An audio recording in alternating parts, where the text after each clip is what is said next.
네. 자, 오늘 8월 1일 화요일은 또 어떤 장이 시작이 될지. 날씨는 굉장히 더웠습니다, 오늘도. 예, 예. 네. 장은 뜨거웠는지, 따뜻했는지, 습했는지, 우리 박근형 부장님과 함께 알아보죠. 어서 오십시오. 네, 안녕하십니까? 안녕하십니까. 네, 반갑습니다. 자, 오늘은 코스피가 좀 세게 달렸군요. 네, 시장이 뭐 이대로 가면은 어쩌면 코스피가 2,700도 이제 바라볼 수 있는 구간까지 왔습니다. 장이 그렇게 나쁘지 않을 것 같은 하반기 전망이 있었기 때문에 어느 정도 좀 더 올라가는 쪽으로 좀 보는 쪽이 아직은 좀 많은 것 같고요. 코스피는 11.7포인트 정도 상승 출발을 보이긴 했습니다. 장 시작부터 외국인들은 현물 매도 그리고 선물 매수 포지션을 가져갔고 기관은 현선물 매도 출발을 보이긴 했습니다. 모건 스탠리가 이제 포스코 홀딩스에 대한 다운그레이드 리포트가 좀 있었던 영향 때문에 아침 나절에 2차 전지주가 조정세가 나오면서 오히려 제약바이오나 반도체 관련 뭐 대형주라든지 인터넷, 게임, 정유화학, 화장품, 통신장비, 은행 등 강세가 나타났고요. 그 외에도 로봇과 AI 등의 테마가 강세를 보였습니다. 역시 이제 지금 제약바이오나 그다음에 인터넷 이렇게 관련된 굉장히 오랫동안 소외됐던 섹터들이 최근에 올라오는 것들이 이제 눈에 띄게 있고요. 네. 이게 이제 특징적으로 좀 시장에서 약간의 업종의 변화가 나타나는 것이 아니라는 조심스러운 이야기도 있습니다. 7월에 무역 수지가 흑자를 기록하면서 20개월 만에 2개월 연속 흑자를 기록한 점도 투심 개선으로 이어졌는데 다만 시장 예상치를 다소 하회한 점은 시장의 상방을 오전에 제한하는 요소로 작용하기도 했습니다. 사진을 먼저 띄워주시면 한국의 무역 수지인데요. 오늘 발표가 나오면서 예측치보다는 실제치가 조금 빠진 쪽으로 나왔죠. 흑자 전환이 나오긴 했지만 전반적으로 다소 조금 아쉬운 숫자이기도 했습니다. 그런 부분은 이제 어느 정도 주가가 올라가다가 좀 주춤한 모습이 보이는 이유도 됐고요. 다음 사진 보시면은 15대 주요 품목별 수출액 및 증감률인데요. 여기에 빨갛게 네모난 거 보시면 일반 기계, 그다음에 자동차, 그다음에 가전 부분이 일단 증감이 올라온 것으로 보입니다. 특히 자동차가 여전히 굉장히 좋았고요. 자동차 같은 경우는 13개월 연속 수출 증가세를 기록했고 미국과 유럽 등이 공급망 인프라 구축에 나서면서 이 기계 업종들도 상당히 수출가 호조세가 보였습니다. 전년 대비인 거죠? 그렇습니다. 네. 그리고 기계 같은 경우는 4개월 연속 수출 증가세고요. 6월에 반짝 수출 증가로 전환했던 2차 전지가 7월에 다시 수출 감소세로 변화했다는 겁니다. 이 부분이 조금 경계감이 있을 수밖에 없는 상황이었습니다. 시장은 외국인들의 선물 매수 규모가 확대됨에 따라 시장 상승폭이 확대됐는데 10시 40분 기준으로 봤을 때는 외국인이 선물을 1조 3천억대 규모 매수했고요. 종가는 훨씬 더 많이 매수했습니다. 코스피 200도 11시 40분 기준 1,700억대 규모 순매수 전환했고요. 기관도 종가 무렵에 상당히 코스피를 많이 샀다 볼 수 있습니다. 이 시간대 기관 역시 이제 코스피 700억대 11시 40분 정도 순매수 전환했는데 종가 무렵은 기관 외국인 공이 코스피를 굉장히 많이 샀습니다. 개당 직후 하락세를 보이던 에코프로 그룹주가 이 시간대에는 상당히 강하게 또 강세 전환하면서 코스닥의 상승을 주도하기도 했습니다만 다만 12시 30분 정도를 고점으로 지나면서 2차전지 소재주가 하락세로 전환하기도 했습니다. 임원들 일부의 물량 장내 매도 소식과 그리고 7월 양극재 수출 금액 전년비 하락 소식 그리고 일부 판가 하락 소식 등이 영향을 준 것으로 추정을 할 수 있습니다. 코스피는 외국인 기관 동반 순매수 속에 장중 2668포인트까지 상승하면서 연중 최고치 경신 후에 종가가 전반적으로 오늘 고가 수준에서 마감이 됐고요. 코스피는 4거래일 연속 상승을 기록했고 2차전지 중심으로 매물 출회되었지만은 오히려 수급 쏠림 현상이 완화되면서 일부 반도체 소부장이라든지 인터넷, 자동차, 건강관리 업종으로 자금이 확산되면서 코스피가 강세 주도됐습니다. 외국인들은 코스피 중에서는 금융과 전기전자, 의약품, 서비스 등 매수했고요. 코스닥에서는 소프트웨어 제한 대부분 매도를 했습니다. 기관은 코스피에서 전기전자, 화학, 금융, 의약품, 서비스를 매수했고요. 코스닥에서는 소프트웨어에 제외한 대부분 매도를 이루어졌습니다. 원달러 환율은 6월 대비해서 7월 수출 감소폭 확대된 가운데 아마 1288원대까지 재차 상승세를 보였고요. 업종별로는 삼성바이오로직스라든지 셀트리온 강세의 의약품이 상승했고 기관 순매수 유입이 되고 있는 카카오와 네이버 등 굉장히 못난이 관련 인터넷주가 강세에 힘입어서 서비스 업종이 상승을 보였습니다. 음식료품과 운수창고 등은 최근 상대적으로 부진했던 업종들도 수익률 상위권에 위치했습니다만 반면 포스코 그룹주 중심으로 단기 차익 실현 매물 출회되면서 철강 금속이 하락세를 보였고 보였고요. 뒤에서 보험과 기계도 하락세를 보였습니다. 코스닥은 장중 952포인트까지 상승했지만 외국인 기관의 매물 출회 압력에 오후 들어서 상승폭이 축소됐습니다. 특히 장중 2차 전지가 흔들리면서 변동성이 굉장히 크게 확대되기도 했고요. 업종별로는 코난 테크놀로지, 솔트룩스 등 AI 관련주가 급등하면서 소프트웨어주가 강세 보였고 유통과 통신, 방송 서비스, 제약도 상승세 기록했습니다. 네.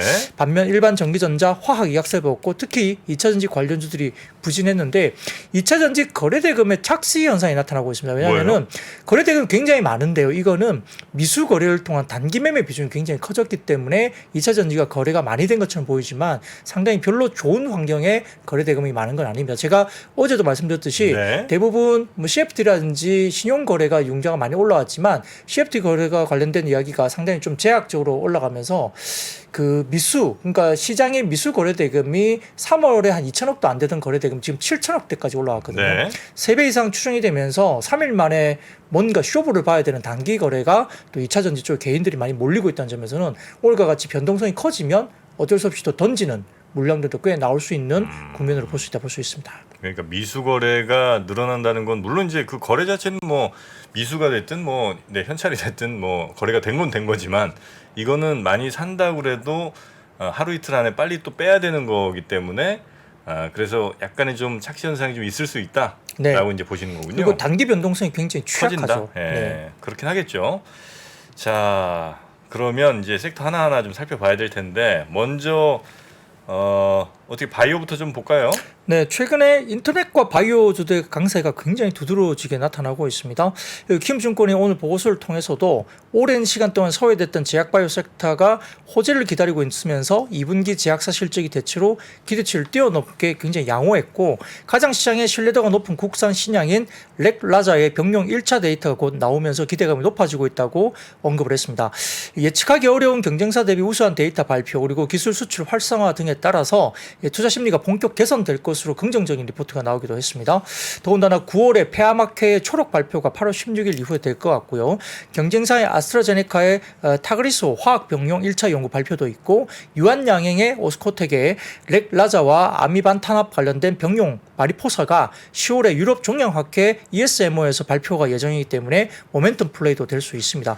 여기에 따라서 이제 지금 셀트리온 헬스케어도 오늘 주요 PBM 중에 한 곳의 공보험 시장에 선호의약품 등재 계약 관련된 소식이 이제 그 홈페이지를 통해서 이루어졌습니다. 사진을 띄워주시면 셀트리온 쪽에서 이제 주주님께 드리는 글이라는 글을 통해서 이렇게 관련된 PBM 그러니까 이제 보험 등재 관련된 이슈 관련해서 이제 하나의 업데이트를 한 내용이 이제 오늘 나오기도 했고요.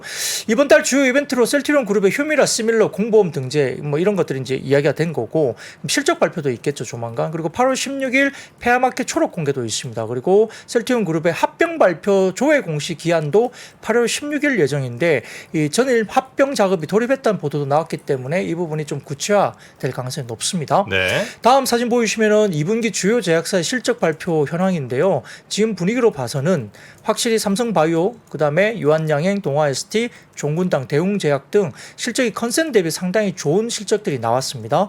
일부 이제 SK바이오사이언스나 한미약품, ST팜은 조금 아쉽긴 하지만 일부 종목들 가운데 굉장히 좀 실적이 좋은 종목들이 제약바이오 쪽에 나오고 있는데 오히려 제약바이오는 올해 연초 대비 33% 정도 제약바이오가 오히려 빠졌거든요. 섹터가 지수가 올라오는 국면에서 오히려 이제 많이 빠졌었기 때문에 실적이 어닝이 좋게 나오면서 주가가 좀 어느 정도 키 맞추기를 할 수 있는 여건이라고 8월 정도에 다수의 리포트가 좀 나오고 있는 부분이고요.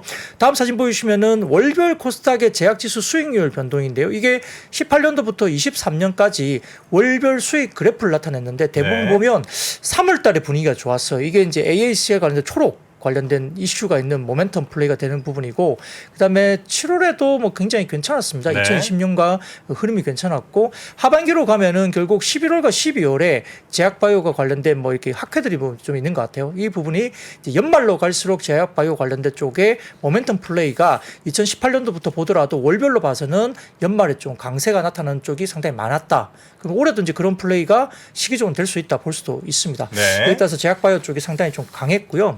이와 대해서 이제 하나증권에서 월간 바이오그래피 8월간 일단 월간 지표를 나타내면서 하나증권의 이제 바이오 관련된 커멘트를 좀 냈습니다. 그 레이저 티넴에 대한 주목했던 7월달 이야기 되면서 이제 주요 이제 휴미라 시밀러가 관련된 출시가 되면서 아마 출시와 함께 PBM 관련된 그 보험 등재 관련된 부분에서 휴미라 시밀러의 등재 계획이 상당히 많이 이야기가 나왔고요. 사보험 처방 목록에 휴미라 시밀러 등재는 발표되고 있지만 아직까지 공보험 처방 목록에 휴미라 시밀러 등재가 많이 발표되지 않았는데 여러 가지 부분에서는 국내 어떤 공보험이 국내 시밀러 업체들은 추가적으로 열려있는 시장으로 판단하기 때문에 이 부분이 상당히 모멘텀이 아직 기다리고 있다고 평가한 것 같습니다. 그래서 공보험 쪽에 국내 바이오 시밀러 관련된 업체들의 공보험 등재가 가능성이 열려있다는 거죠. 그 하반기 이후에 상당히 좀 여유가 있는 쪽으로 좀 갈 수도 있다는 겁니다. 사진을 좀 띄워주시면은 미국의 PBM 점유율과 그 다음에 메디케어 사보험사 점유율을 나타내는데요. 이렇게 공보험 쪽에 아직도 여유가 남아있는 건데 우리가 지난번에 이야기됐던 것이 어디죠? 등재가 안 돼갖고 셀트리온 쪽이 막 빠졌던 쪽이 있거든요. 그게 이제 이 가운데 하나가 있을 겁니다. 옵텀 RX라는 게 있습니다. 옵텀 RX. 그러니까 미국의 PBM 점유율 쪽에 그 왼쪽 표를 보시면은 옵텀 RX 쪽에 지난번에 셀트리온 쪽이 뭐가 안 됐다 그래가지고 그때 한번 빠진 적이 있거든요.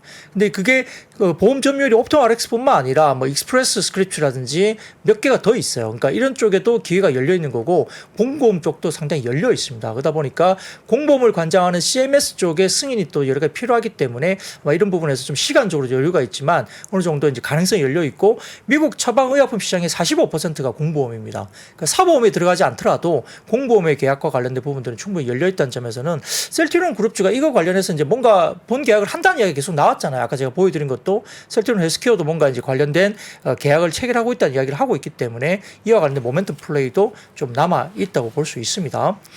다만 제가 아까 말씀드렸던 렉라자 관련된 이야기가 계속 나오고 있는데 유한양에 관련된 렉라자 관련된 이슈이거든요. 그래서 렉라자는 뭔 약이에요? 유한양에 관련된 아마 약인 것 같은데요. 이게 그 6월 30일자로 비소세포암 관련된 그 1차 치료제로 알고 있습니다. 그래서 국내 승인을 득한 거고요. 6월 30날에 국내 승인을 이미 받았습니다.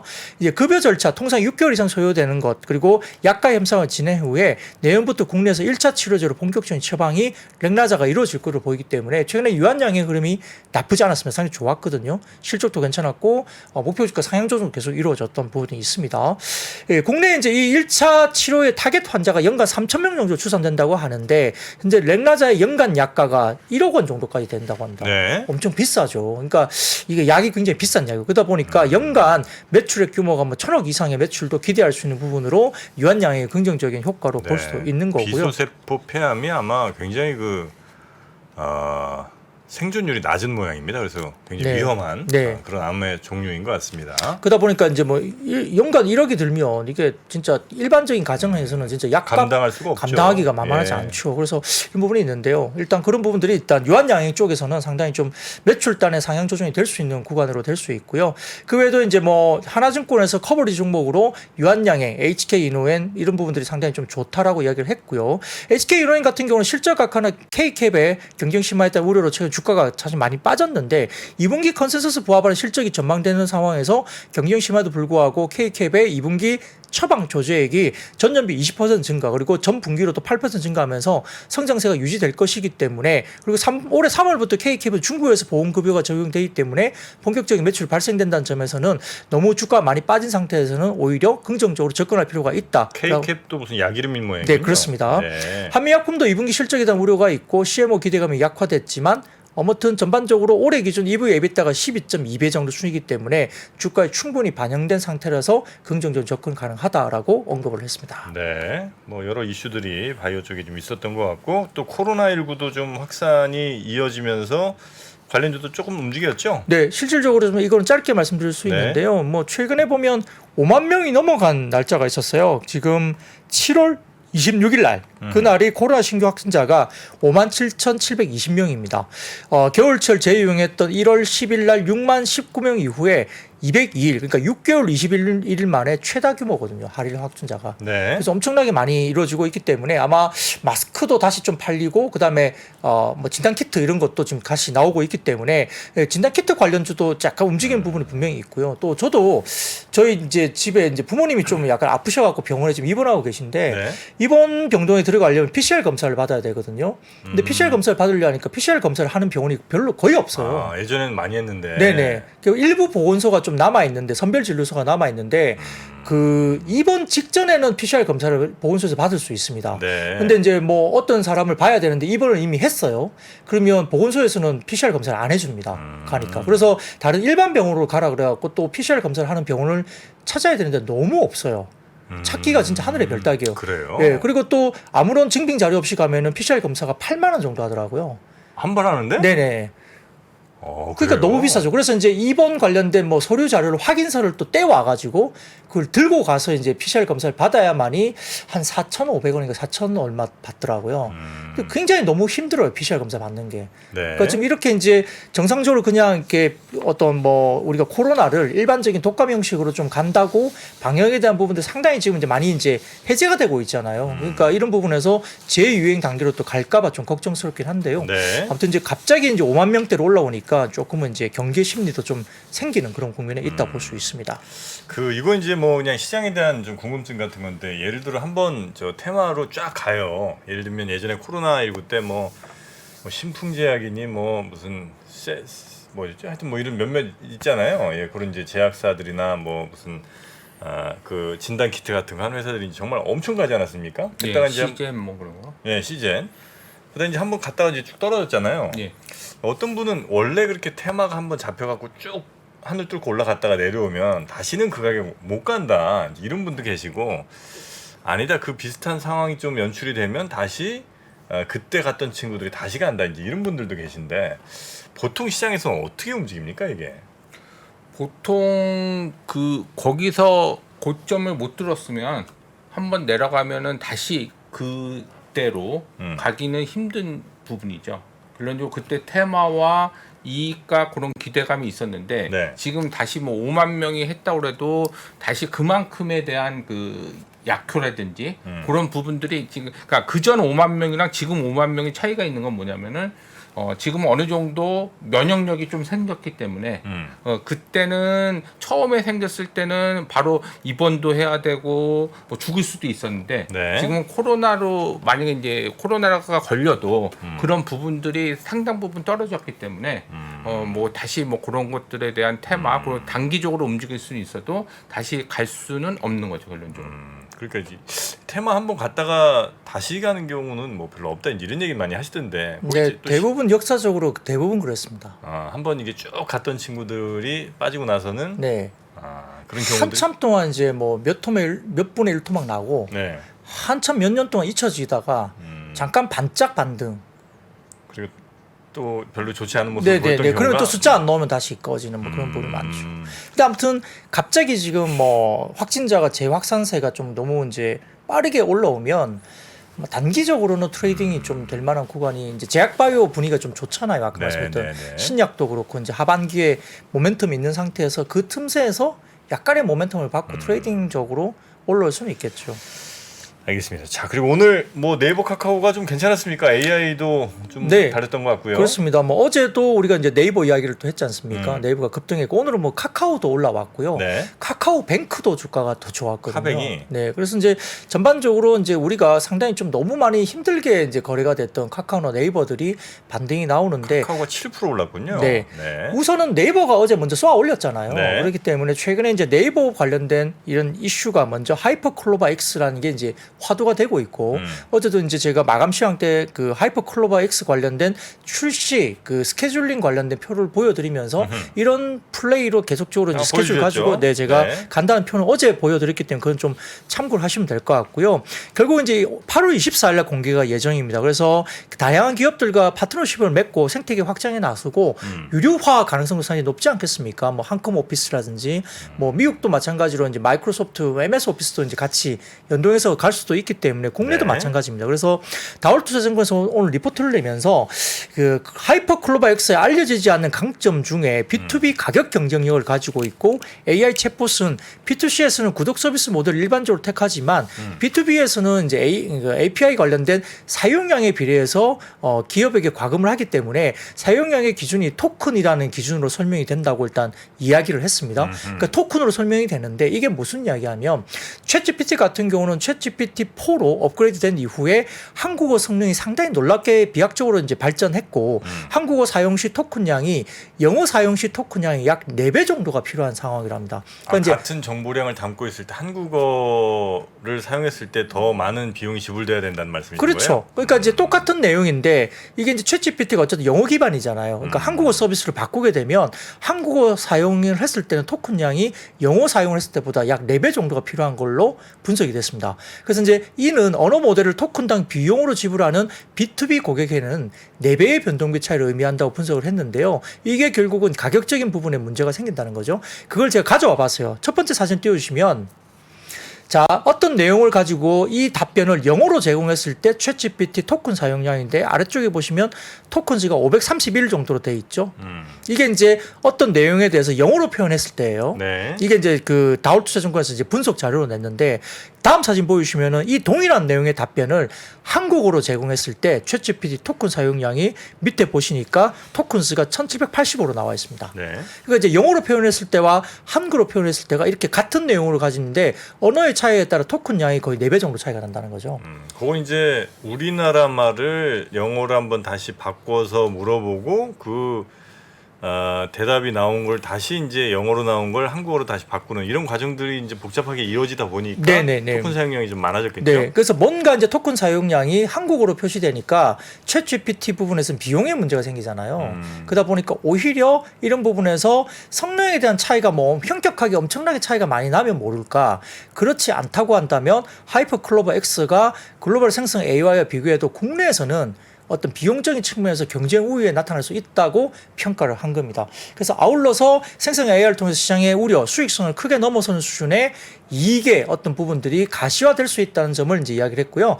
다음 사진 보시면은 리서치 리포트를 GPT 학습시켜서 AI 챗봇을 제공하는 스타트업 어떤 회사의 매출과 비용 추정을 나타냈는데 네. 챗GPT를 그대로 가져와 가지고 이 회사가 어떤 서비스를 하실 경우와 그다음에 하이퍼클로버 X를 사용해서 어떤 이 스타트업 회사가 어떤 서비스를 제공했을 때 그들이 이야기되는 인당 매출과 그다음에 토큰 관련된 비용을 이제 합산한 거거든요. 그러니까 이야기를 해보니까 결국은 이 스타트업 입장에서는 매출과 비용 추정을 하면 GPT를 가져와 가지고 하는 것보다는 하이퍼클로버 X를 이용해서 어떤 사업을 진행하는 게 훨씬 비용적인 측면에서 수익적인 측면에서 훨씬 높게 나타났다는 것을 비교를 한 겁니다.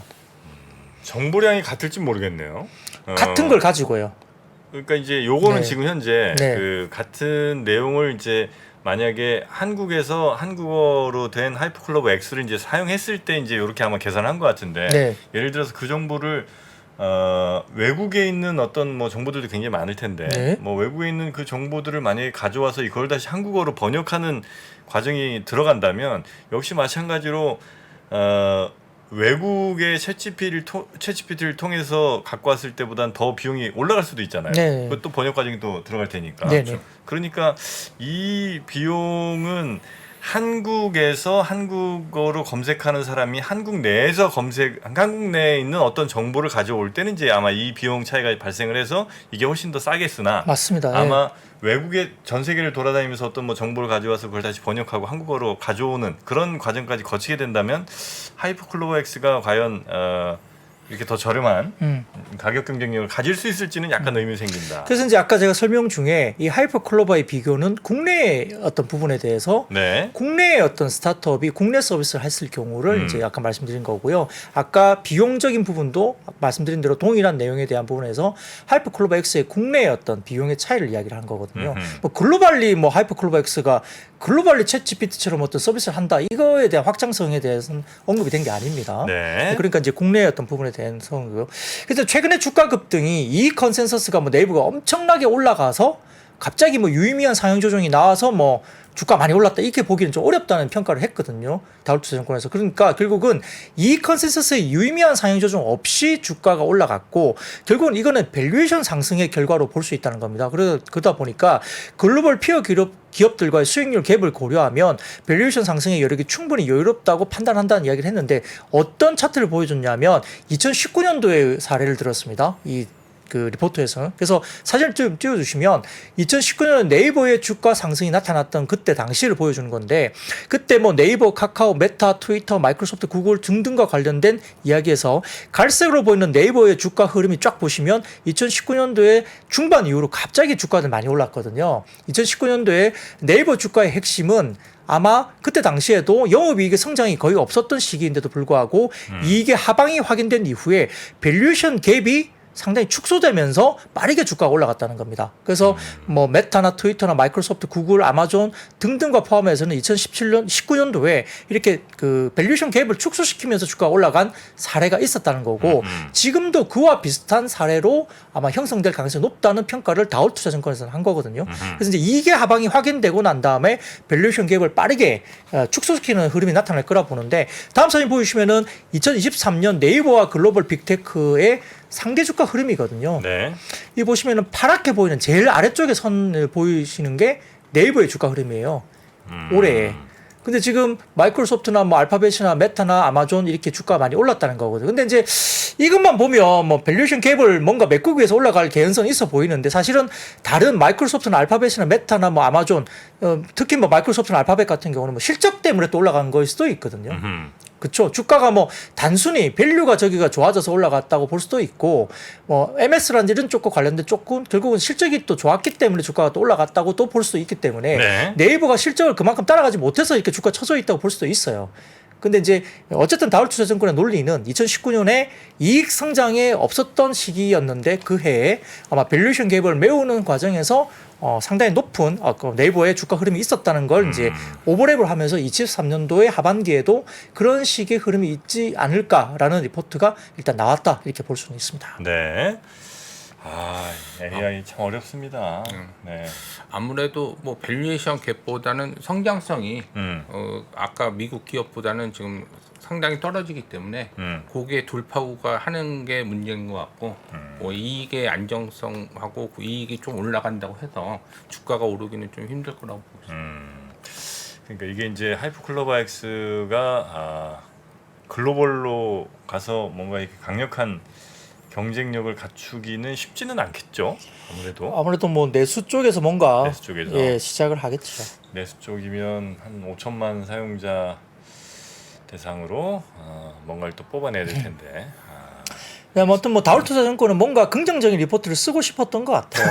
그러다 보니까 이제 마이크로소프트 비교도 하고 2019년도 가져오고 23년도에 어떻게 주가 흐름이 다르게 나타나고 네이버가 바닥권에 있는지를 보여주는 차트를 그렸는데 사실은 뭐 글로벌 IT 회사들은 사실 실적 베이스로 올라간 면도 없지 않아 있거든요. 그러다 보니까 뭐 네이버가 이제 그 실적을 그만큼 이제 못 내줬던 시기가 꽤 있었고 작년에 뭐 비용 문제도 많았고 그러기 때문에 이익의 상승폭이 별거 뭐 글로벌 IT보다는 좀 못했던 점도 분명히 있었다고 이제 인정을 해야 되거든요. 그래서 이제 단순하게 밸류에이션 갭을 메꾸었던 걸 2019년도 사례를 맞닥뜨려서 똑같은 논리로 올해 주가 올라간다 보기에도 약간의 뭐 어떤 그러니까 논리에 약간의 어떤 허점도 있을 수도 있습니다만 뭐 그래도 불구하고 이제 어쨌든 네이버가 최근에 강하게 올라온다는 것은 뭔가 이유를 찾기 위해서 이제 본인들도 굉장히 좀 고민을 했던 흔적은 있어 보입니다. 네. 알겠습니다. 또 AI 관련해서 워낙 이제 또 첨단 기술이다 보니까 저희가 또 놓친 부분도 있을 수 있고요. 여러분이 또 많이 도움 주시면 저희가 또 참고하도록 하겠습니다. 그리고 2차 전지 오늘도 얘기를 안 할 수가 없죠. 네, 사실 뭐 오늘 같은 경우에는 아침에 제가 말씀드렸듯이 좀 빠졌었어요. 2차 전지 양극재도 그렇고 이제 소유수 빠졌는데 처음에 오르지 않았어요? 아니요, 아침에는 빠졌어요. 아침에 빠졌었으니까. 네, 그리고 뭐 포스코 홀딩스도 뭐 플러스 마이너스 이제 보합권에서 플러스 마이너스 왔다 갔다 했고 셀업체는 그렇게 크게 흔들리진 않았고요. 네.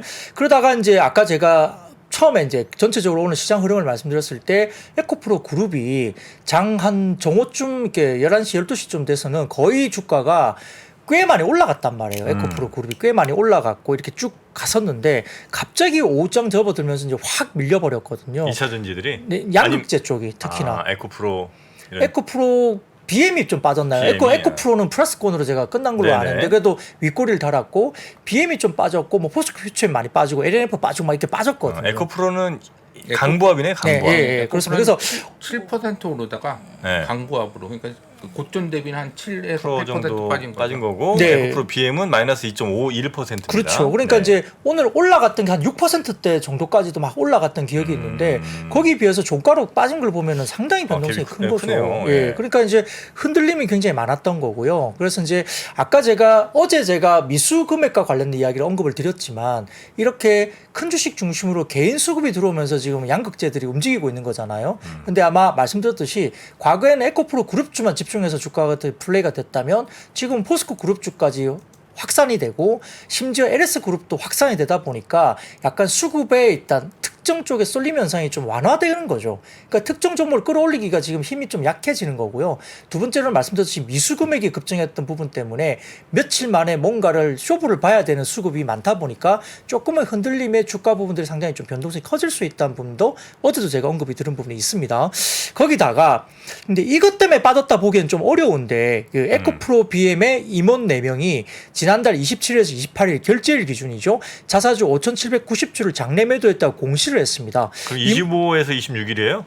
그렇죠. 그러니까 실제 판 건? 결제일 기준이니까 3일 결제니까 결국은 25일이겠죠. 5, 6, 7이니까 그죠? 5, 6날 팔았네요. 그렇죠. 그러니까 임원 4명이 처분한 주식이 약 26억치니까 어떻게 보면 전체적으로 아주 큰 건 아니에요. 근데 일단 팔았다고 나왔고 결제일과 매매 체결이 2거래일 정도 차이 나면 실제로는 주가가 급등했던 25일과 26일에 주식을 매도를 한 거죠. 시기적으로는 아주 고점에 판 겁니다.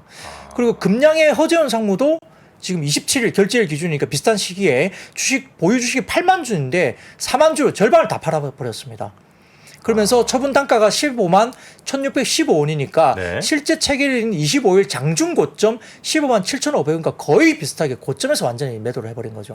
가지고 있는 절반을 팔았습니다. 네네네. 그러다 보니까 이제 뭐 시장에서는 다소 좀 이런 것들이 센티적으로 부정적일 수 있죠. 근데 이렇게 이제 주식을 팔았다는 내용은 어제 오후 늦게인가 오늘 아침부터 이미 알려져 있었던 내용이거든요.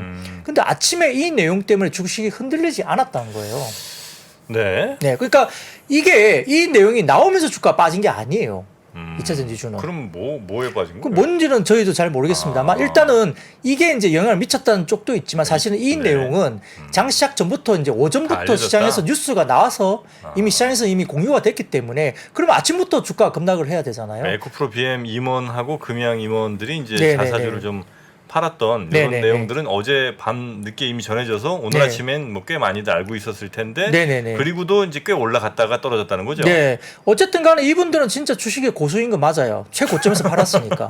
매도를. 아 그래. 예. 근데 아무튼 이 내용이 알려지고 갑자기 빠진 게 아니고 네. 이 내용은 뉴스가 이미 오전 중에 다 공유가 됐던 내용인데 그럼에도 불구하고 에코프로와 에코프로 BM이 장중 급등세까지 점심 때까지 올라갔잖아요. 네. 그러니까 이걸 가지고 빠졌다 보기엔 좀 어려워요. 그리고 아마 임원이나 내부자가 일부 좀 종목을 팔았다고 해서 그 뒤로 주가가 고점 찍고 그 다음부터 계속 빠진다는 논리도 사실 맞지 않습니다. 임직원이 팔아도 주가가 그 뒤로 올라가는 경우도 꽤 많습니다. 네네네. 그렇기 때문에 이걸 가지고 오후장에 흔들렸다 보기엔 조금 어렵습니다. 근데 이제 조금 더 영향을 미쳤다 보는 부분은 뭐냐면 7월에 양극재 수출 데이터에 조금 이유가 있지 않을까라고 싶기도 합니다. 아, 그 나왔죠. 7월 양극재 수출이. 네, 그렇습니다. 그래서 이제 양극재 수출 데이터가 좀 세분화해서 나왔는데 아침에 이제 나온 이후에 양극재 수출 데이터 관련된 분석 자료가 오후에 나왔거든요. 이게 조금 더 개연성이 있는데 NCM 같은 경우는 수출 중량이나 수출 금액 모두 전월 대비로는 증가했지만 전년비로는 NCM은 전년비 4.9%가 빠진 거죠. 수출 금액이. 네, 8.5억 달러로 수출 금액이 전년비 4.9%가 빠졌고요. 판가도 빠졌습니다. 전년비 빠졌다고요? 네, 전년비도 빠졌고 전월비로도 7월에 판가가 NCM 쪽이 빠졌고요. 양극재가. 그 NCA 같은 경우는 수출 금액이 전년비 0.4% 빠졌고 그다음에 판가도 빠졌고 수출 금액이 NCA 같은 경우는 전월비로도 9.2% 빠졌거든요. 그래요? 네, 그러니까 전반적으로 7월에 양극재 수출 데이터에서 다소 좀 전년비 빠진 부분 그리고 NCA 같은 경우는 전월비로도 9.2% 빠진 부분이 영향도 좀 있었던 것 같고 판가도 좀 빠지고 있는 게 확실히 보이는 부분이 있는 네, 거거든요. 네, 그러다 보니까 이런 것들이 3분기 양극재 판가 하락 가이던스는 LG화학은 2분기 대비 판가 하락을 마이너스 20% 내외로 가이던스를 줬어요. 판가 하락을. 그리고 포스코 퓨처엠은 마이너스 10% 미만으로 판가 하락을 3분기에 빠질 거다. 판가가 가이던스를 줬습니다. 왜 빠지지? 그러니까 뭐 리튬 가격이나 이런 것들이 빠졌으니까 최근에 흐름들이 빠졌기 때문에 판가 하락이 3분기에도 LG화학은 20% 내외, 포스코 퓨처엠은 마이너스 10% 미만 정도의 판가 하락이 있을 거라는 가이던스가 있는 거죠. 그러니까 판가 하락에 대한 부분들도 3분기도 좀 보수적으로 보자 이야기를 하는 겁니다. 그런데 뭐 판가가 빠진다고 해서 근데 뭐 마진율이 근데 빠질 거냐 이건 좀 아니라는 이야기도 있어요. 판가 빠지더라도 마진율은 어느 정도 보장이 된다는 이야기도 있기 때문에 뭐 영업이익다는 부분 좀 봐야 되겠습니다. 근데 이제 그러면 Q가 증가해야 되잖아요. Q가. 네. Q가 증가해야 되는데 지금 이제 2분기로 봤을 때 유럽 쪽의 어떤 판매 성장률이 상당히 좀 좋지는 않았어요. 그러다 보니까 Q의 성장은 3분기에 좀 봐야 됩니다. 근데 만약에 3분기에 Q의 성장이 있으면 판가락이 있더라도 이익에 대한 부분들은 마진 훼손은 안 될 거예요. 그거는 좀 봐야 될 것 같아요. 판가가 근데 이게 뭐 아마 달러 기준인지는 모르겠습니다만 달러 기준입니다. 달러 기준이에요? 네네. 달러 기준이면 실제로 우리 기업들이 얻게 되는 그 수익은 물론 이제 해지를 한 경우는 좀 다르겠습니다만 네네네. 그 아닌 경우에는 더 많이 떨어지겠네요. 왜냐하면 그 전에는 달러 기준에서 우리 뭐 1,400원 뭐 이렇게 넘어서까지 갔었는데 네. 지금은 1,300원 아래로 지금 막 가는 상황이잖아요. 네네.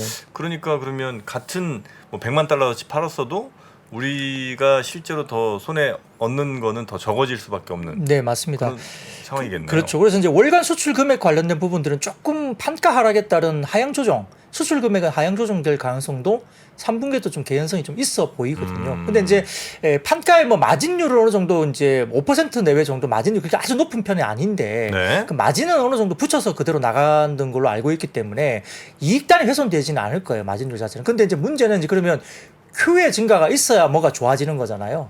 성장을 해야죠. 2차 전지가. 네, 네, 네. 성장에 대한 그림이 있기 때문에 지금 주가들이 올라간 거 아니겠어요? 근데 이제 27년, 30년 걸 끌어와가지고 지금 주가들이 좋았었는데 Q의 성장을 가지고 그러니까 어느 정도 뭔가가 보여주는 게 있어야지 이제 다시 한번 올라가면서 전고점을 돌파하는 뭔가 그림이 그려질 네. 거니까 3분기에는 Q의 성장이 있는지를 확인을 해야 됩니다.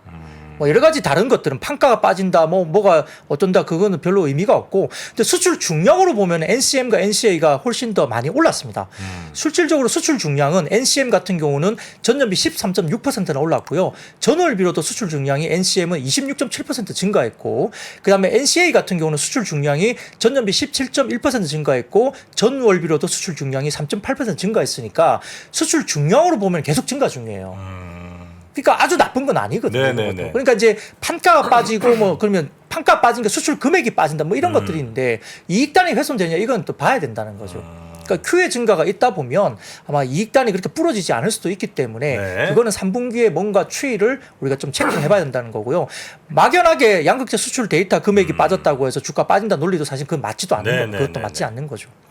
네. 그러니까 판매량으로 Q는 확실히 더 증가를 하긴 할 것 같은데 이제 그 가파르기가 그 기울기가 얼마나 더 가팔라지냐 아니면 좀 더 눕느냐 이제 그렇죠. 차이는 좀 있겠죠. 네. 그런 부분들이 판가 하락은 네. 불가피한 것 같고요. 판가 하락은 예, 그래요? 왜냐하면은 그 3개월 이동 평균으로 판가를 선정하는 거거든요. 네. 그러니까 전분기에 빠졌기 때문에 음. 그 뭐 리튬이라든지 저 전구체 가격들이 판가가 빠졌기 때문에 이 3분기에는 판가 하락은 불가피한 것 같고요. 그래요? 그러니까 원래 전분기 이동 평균으로 해서 7월달, 8월달, 9월달 판가를 그렇게 결정해요? 예.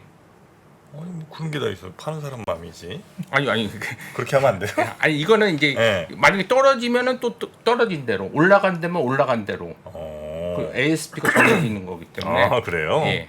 네, 알겠습니다. 보통 원자재를 활용하는 가격들은 보통 그렇게 대체로 그렇게 가요? 대체로 그렇게 돼요. 그렇습니까? 예. 네, 아무튼 이제 일단은 쏠림의 현상은 좀 완화되는 건 맞다. 그리고 이제 아주 제한된 자금 중에서 제약바이오 올리기도 바쁘고 반도체 올리기도 바쁘고 또 뭐 안 가던 네이버 카카오까지 올리다 보니까 그리고 이제 최근에 중국의 어떤 부동산 정책이 구체적으로 나오면서 경기 민감 업종, 화학 업종이라든지 철강까지 지금 올리고 있잖아요. 그러니까 이제 그런 수급들이 조금 이제 이게 좀 분산되면서 과거처럼 이렇게 코스닥 시총 1, 2위 업종들을 뭐 15%, 20% 급등시키는 수급이 나오기가 만만하지 않다는 분석도 있습니다. 그러니까 그건 좀 지켜보셔야 될 것 같고요. 거기다가 한 가지 더 이슈가 있었어요. 사진 띄워주시면 모건 스탠리 쪽에서 리포트입니다. 네, 모건 스탠리 리포트인데요. 이게 선수촌이라는 플랫폼에서 제가 따온 건데. 선수촌이요? 네, 뭐 그 플랫폼 이름이 선수촌이더라고요. 그래요? 예. 근데 이 따왔는데 이 노랗게 되는 부분 보세요. 다운그레이드를 했죠, 가격을. 근데 포스코 홀딩스 가격을 타겟 프라이스를 40만 원에서 44만 원으로 올렸습니다. 근데 포스코 홀딩스가 오늘 빠져서 오늘 종가가 62만 1,000원일 거거든요. 아, 모건 스탠리. 네.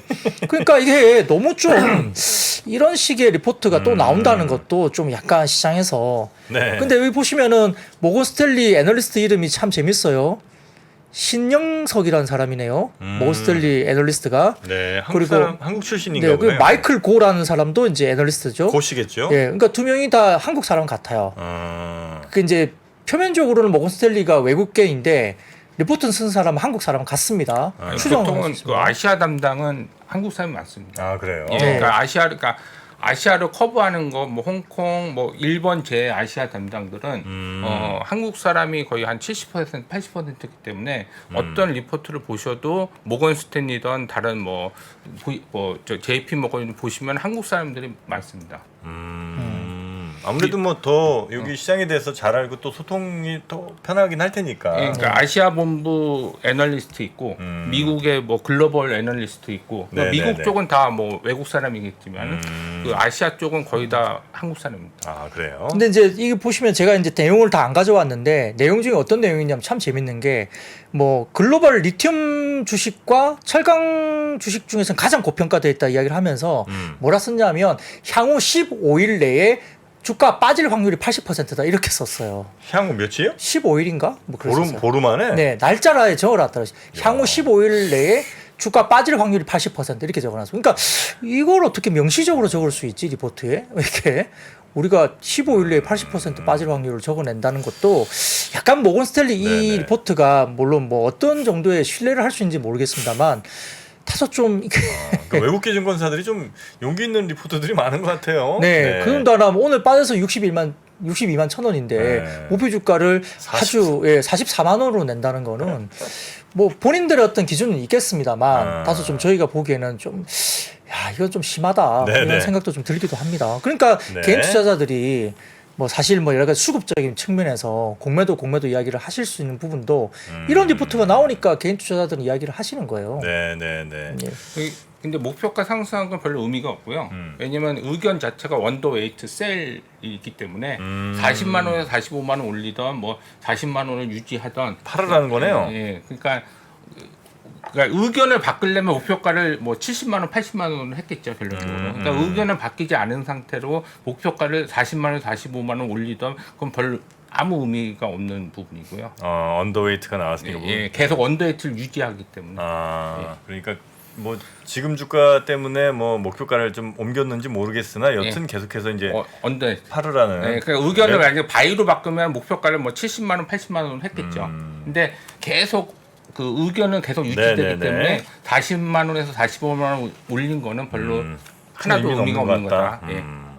자, 그리고 갤럭시 지금 이제 신제품 나오는데 네. 어떻게 요즘 반응이 옵니까? 저도 사실은 최초로 폴드 5는 제가 사전 예약을 했거든요. 그러세요? 제가 진짜 이번에 바꾸고 싶더라고요. 지금 뭐 쓰시죠? 지금은 제가 S22 울트라를 쓰는데 S22 울트라. 예. 그것도 얼마 오래 안 된 건데. 근데 1년 반 정도 됐어요. 그거 어떻게 하시려고 그 폰은? 이건 반납을 하죠. 반납을 예, 해요? 예, 중고 가격을 제가 이제 이렇게 보상을 받고 그래요? 보상기기 변경을 해가지고 아. 지금 제가 쓰는 가격을 동일하게 매달 내는 조건으로 아마 폴드 5 512기가를 받을 수 있을 것 같아요. 그 조건은 제가 맞춰서 이제 예약 판매 들어가셨군요. 예, 컨설팅을 받고 예약 판매 들어갔는데 네. 일단 써보려고요. 한번 최초로 폴더블 폰이라는 걸 한번 써보고 싶고요. 네네. 이번 모델을 한번 써보고 싶더라고요. 처음으로 저도 이제 시도를 해보는 건데 아무튼 지금 삼성닷컴에서 사전 판매 라이브 방송을 진행했는데요. 이게 아마 지난해 갤럭시 Z 플립하고 뭐 폴드 4 관련된 부분보다 이번에 삼성닷컴에서 사전 판매 라이브 방송이 한 게 작년작 대비 1.9배 넘는 숫자로 팔렸다고 합니다. 사전 예약이. 그래요? 폴더블 역대 최다 판매 기록이라고 하고요. 이번 거가? 네, 그렇습니다. 더군다나 폴드 5의 1테라바이트 전체 판매 35% 차지하면서 고용량 스토리지에 대한 뭐 소비자 선호가 상당히 높았다. 1테라씩 필요하나? 1테라 저는 별로 필요가 없을 것 같은데요. 1테라? 사진 많이 찍는 분들 뭐 동영상 많이 찍으시면 그럴 수 있는데. 네, 그렇죠. 야, 저장 많이 하고. 1테라? 네. 근데 그게 거의 35%까지 이제 올라온다고 합니다. 그러다 보니까 네네. 상당히 많은 양의 어떤 부분들이 상당히 많이 나타나고 있고요. 이번에 판매 목표가 1,000만 대 이상으로 보이는 상황 같고요. 그래서 판매 목표를 달성되면 전 세계 폴더블 스마트폰의 누적 판매량이 3,000만 대 넘어서고 있고, 그러니까 폴더블 관련된 이슈가 지금 상당히 좀 약간 좀 어느 정도 흥행에 대한 이슈가 좀 긍정적인 분위기가 좀 나오는 것 같습니다. 네. 그러다 보니까 폴더블 관련 쪽도 주가들이 올라가고, 특히 이제 KH바텍, 뭐 힌지 이번에 물방울 힌지 들어가는 게 아무래도 네. 이제 단가라든지 물량이 많아진다는 점에서는 KH바텍이 상당히 좀 주목을 많이 받고 있죠. 그 뭐죠? 제가 그 우리 아내분께 최근에 나온 게 S23이죠? 네. 그 울트라인가? 그걸 이제 이렇게 장만을 좀 해드렸는데 네. 와, 달 사진 진짜 잘 나오더라고요. 깜짝 놀랐습니다. 달 사진이 와, 진짜 무슨 망원경으로 보는 것처럼. 저게 약간 의심했던 거는 혹시 달 사진을, 왜냐면 이제 그렇게 찍을 만한 게 달밖에 없으니까 달 사진을 핸드폰 안에 이미 저장해놨다가 시뮬레이션 그만큼 선명하게. 달 찍으면 바로 그걸 이렇게 약간 이미지 시뮬레이션 하는 해갖고 어떤 이렇게 프로그램이 더 작동하면서 주는 거 아닌가 하는 의심이 들 정도로 와, 너무 선명하게 잘 이만하게 찍히더라고요, 화면에. 네. 놀랬습니다. 이번에 또 어떤 새로운 기능들이 나오는지 한번 좀 살펴보도록 하고요. 네. 다음은 어디 가볼까요? 네, 7월 수출 호조세 소식에 미용과 의료기기 주식이 올랐습니다. 사진을 보여주십시오. 일단 다울투자증권의 자료를 가져와 봤는데요. 시간이 없으니까 좀 빨리 넘어갈게요. 이 보시면은 7월 수출 데이터 잠정치인데 사진을 띄워주시면 이 관련된 톡신, 임플란트, 미용 의료기기, 치과 영상, 뭐 필러 이렇게 관련된 내용이 나와 있습니다. 특히 미용 의료기기 쪽은 브라질 쪽의 호조세가 지속돼서 670만 달러 기록하면서 미용 의료기기가 전년비 226%나 성장했습니다. 이제 브라질 쪽은 역시나 이제 보면은 클래시스나 원텍 쪽이 관련주가 있는 상황이고요. 특히 이제 7월에 주목할 만한 성장을 보인 지역이 일본 지역입니다. 일본 지역을 거의 독점적으로 하고 있는 쪽은 제이시스 메디칼인데요. 네. 930만 달러 추출되면서 전년비 40% 이상 성장을 보였습니다. 제이시스 메디칼은 2분기 실적이 조금 주춤했는데 아마 덴서티라는 신규 제품이 나오면서 이영애 씨를 모델로 쓰면서 아마 모델료와 관련된 광고비 지출이 좀 영향을 미쳤고요. 미국 쪽에 수출이 조금 줄었는데 그거는 3분기부터 미국 쪽의 단가를 30% 올리기 때문에 2분기에 물량을 적게 내고 3분기로 이연시킨 점, 그리고 하반기 중국을 최초로 미용기기가 수출이 되면서 품목 허가가 나오면 미국 가격 대비 중국 쪽은 거의 50% 정도 높은 가격으로 나갈 예정입니다. 그러니까 이런 모멘텀을 가지고 제이시스 메디칼 좀 지켜보시면 될 것 같고, 톡신 쪽은 대웅제약의 북미양 톡신 3배치 선적, 그러니까 830만 달러. 에볼루스 올해 연간 실적 가이던스 상향에 따라 대웅제약이 북미 업황 호조세나 유럽 진출 효과가 확인되면서 오늘 대웅제약의 주가가 좋았고요. 임플란트는 중국향 수출 전년 동기 대비 10% 성장한 3,240만 달러 기록하면서 역시 이제 우리가 이제 관련된 뭐 중국 쪽에 여러 가지 4월 20일부터 시작한 여러 가지 그 정책이 있지 않습니까? 임플란트 관련된 쪽에 물량은 중국 쪽으로 많이 나가고 있다 이렇게 볼 수도 있겠습니다. 네. 자, 그리고 디스플레이 쪽도 한번 좀 살짝 볼까요? 네, 애플이 비전 프로용 마이크로 OLED 공급 소식이 나왔습니다. 뭐 관련된 비전 프로용 마이크로 OLED 공급업체로 LG 디스플레이가 선정됐다. 그러면서 오늘 LG 디스플레이 주가가 좋았고요. 소니에 이어서 두 번째로 애플의 공급사가 됐고요. 소니는 독점적 지위가 깨지면서 애플에서 더 많은 선택지와 협상 여지가 생겼기 때문에 LG 디스플레이가 들어가면서 그런 부분들이 생겼고, 추가적으로 삼성 디스플레이 등의 기차 디스플레이 업체도 아마 공급망에 진입을 할 기회로 여겨질 것으로 보입니다. 그러다 보니까 OLED 관련된 쪽에 이제 업황이 개선될 것으로 보면서 LG 디스플레이 포함해서 참 엔지니어링, 뭐 베셀, HP 솔루션 등도 올랐습니다. 네. 그리고 한두 개만 좀 더 살펴볼까요? 예, 짧게만 한 가지만 보시죠. 이 로봇 관련주가 상승세였는데요. 네. 오늘 이제 AI가 올라가면서 로봇도 같이 올라갑니다. 그런데 이제 그 KB증권이 이제 분석 보고를 통해서 하반기 8월 이후에 주식 비중 랠리의 확대 종료 시점, 그러니까 주식 비중을 확대하는 것에 대해서 이번에 랠리가 계속 될 것인데, 이 종료 시점은 단기 국채 금리가 정고점을 상향 돌파하면 차익실현을 해야 된다. 그래서 그것은 빨라야 내년 중반이나 그런 현상이 목격될 것이다. 그러니까 내년 상반기까지는 주가가 좋을 것이라는 리포트를 낸 거예요. KB증권에서. 네. 그래서 업종 중에서는 하반기에 반도체 비중 확대 그리고 하반기에는 원자재 가격 상승 때 에너지 업종을 추가를 했고요. 네. 정책 테마 관련해서는 첫 번째로 친환경 테마 관련 풍력과 원전 그리고 두 번째로는 로봇, 세 번째로는 인디아 관련 주식을 주목했는데 특히 로봇을 구체적으로 언급하면서 그와 관련해서는 첨단 로봇 산업 전략 1.0의 정책 발표를 주목했습니다.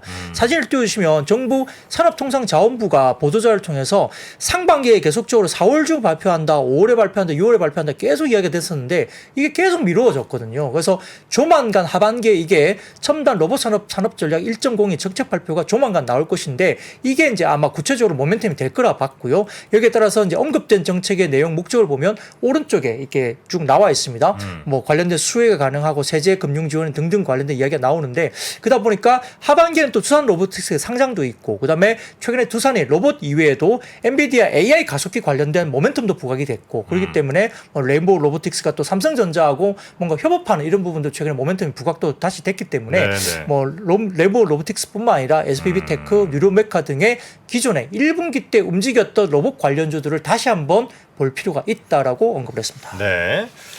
자, 로봇도 하여튼 올해 계속 괜찮은 모습들이 물론 이제 좀 이렇게 부침 좀 있긴 합니다만 그래도 꽤 강하게 좀 가는 편이네요. 로봇 관련주들. 예. 네. 자, 오늘 시장에서 이슈가 있었던 내용들은 요 정도 좀 정리를 하면 괜찮을 것 같고요. 요거 추가로 더 준비해 주신 내용들은 저희 3프로TV 앱에 들어가 보시면요. 우리 박근영의 마켓 힌트 그 자료가 다 올라와 있으니까 그렇게 한번 참고해 보셔도 좋을 것 같습니다. 자, 오늘 시장 또 잘 정리해 주셔서 감사하고요. 내일 뵐까요? 네, 내일 네, 뵙겠습니다. 고맙습니다. 네, 고맙습니다. 고맙습니다. 아시아 외환위기 이후에 글로벌 경기가 안 좋아질 것 같으니까 미국이 금리 인상을 천천히 하게 되거든요. 근데 이때 IT 관련 산업이 굉장히 빠르게 성장을 하는데 금리 인상이 생각보다 늦다 보니까 이게 무엇을 만들게 되냐면 닷컴 버블을 만들게 됩니다. 외환 위기부터 닷컴 버블, 금융 위기, 인플레이션의 부활까지 대한민국 최고의 거시경제 전문가 오건영의 경제 이야기를 서점에서 만나보십시오.